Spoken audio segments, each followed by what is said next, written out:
Hello and welcome back to Warcraft Daily for today, the 2nd of March 2013. Or 14.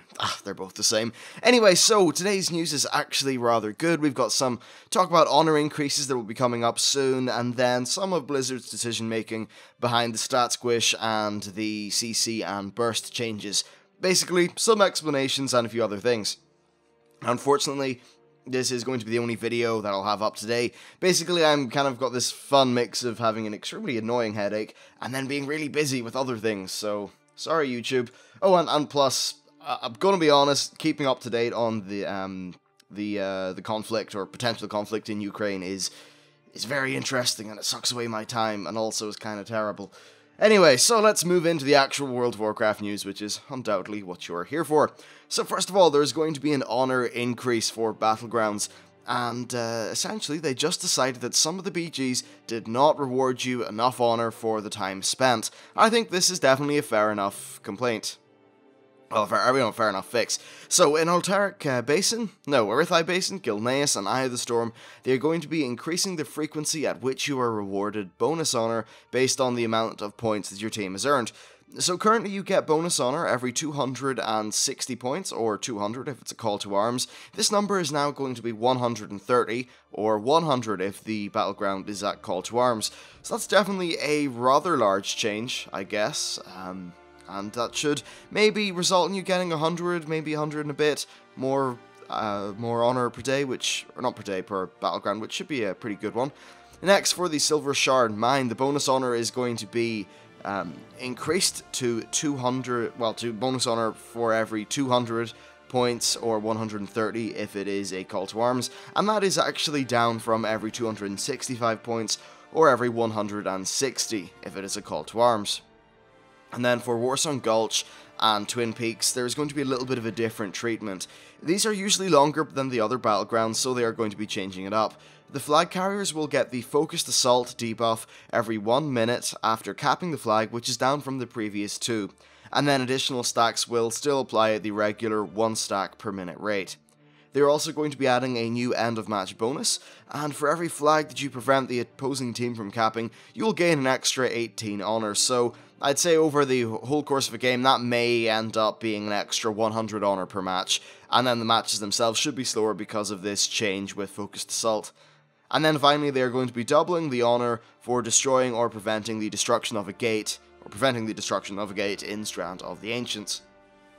Alright, so what do I think about this? Overall, it's very good. Let's be honest, the main PvP that they want people to be in is the arenas and the RBGs and the really, the competitive stuff, the fun stuff. And currently, the honor system is it's an annoying barrier to entry that doesn't really help people. It doesn't help you get into PvP. And actually in Warlords of Draenor, they are either going to be removing or completely sidelining honor. This is something that they've been saying recently. Now, I know that they are increasing the rate at which you get honor, but this is really akin to sidelining it, because if they make it the sort of thing that you get ultra fast anyway, then people are sort of quickly propelled up to the point at which they're doing arenas, they're getting conquest, and they're really into the real meat of PvP. So I think that this is a good change for patch 5.4.7, and it should hopefully just help out a little bit with PvP Season 15 and getting people in the gate for that. Especially since they're making this change early, so it's not like people are going to have a full set of prideful gear by the time that people are able to grind up their honor.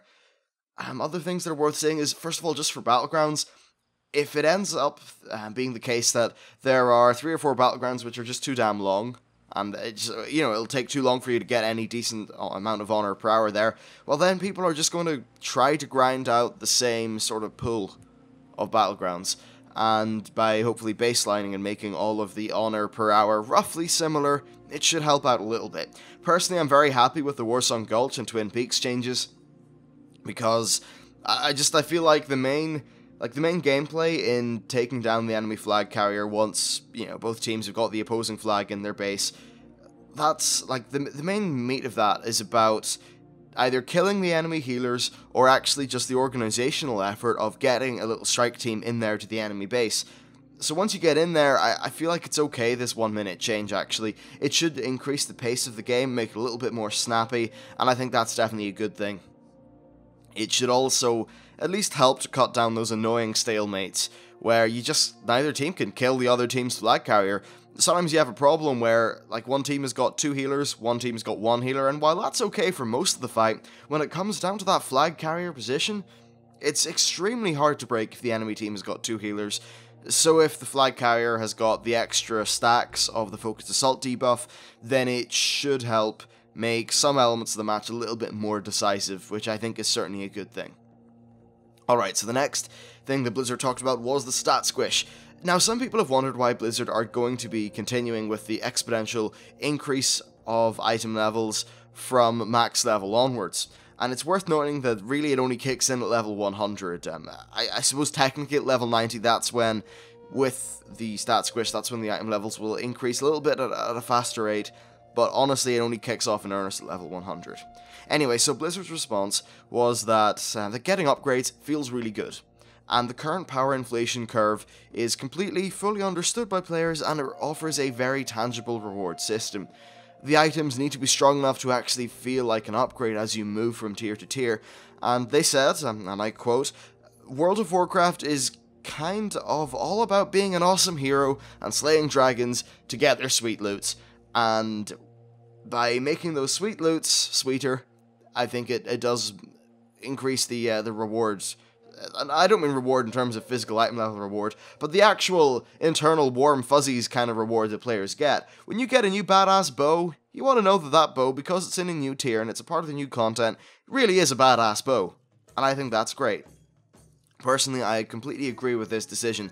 And really, they can just squish they can just do another squish 3 expansions down the line, right? So for now, it's okay if they just do the squish, and then increase with their exponential item levels, then squish again, then increase. That way we really get the best of both worlds. We get readable numbers, we get nice tangible item level increases between tiers, and when things run the risk of getting out of hand, then they fix the problem in a way that doesn't affect gameplay. So I think that's definitely very good. And let's just say, like, during patch 5.4, I felt every upgrade have a tangible effect on my character. Now, I know that I was, of course, running DPS meters, so I really could feel every upgrade, but losing that feeling, I think, would cut the legs out from under a reward structure. One of the nice things about jumping into Siege of Orgrimmar is you knew that if you got an upgrade, you were going to feel that upgrade, and it was really going to help out both yourself and your raid team. And I think that really is an important element. Then another thing that's worth saying as well, like when I dinged 90, I remember thinking, wow, some of these mobs have got 600,000 HP. They actually take quite a while to kill. But then, as I did a few dungeons and got myself sort of in with the first raid tier, I could chew my way through those monsters, and that actually felt good. You actually had some really meaningful character power progression. Alright, so next we probably have the most controversial topic of today, which is CC and Burst, specifically in PvP. Once again, there has been a lot of talk about removing CC, not removing, toning it down, and then also toning down Burst. And Blizzard said that a wise man once said that a game is a series of interesting choices. Now, oddly enough, they didn't actually say who the wise man is. The guy's actually Sid Meier, the creator of Civilization and many other very acclaimed games. And anyway, so what Blizzard said is that they want to emphasize a lot of interesting choices that offer depth and complexity without those choices being numerous and overwhelming for the sake of being numerous and overwhelming.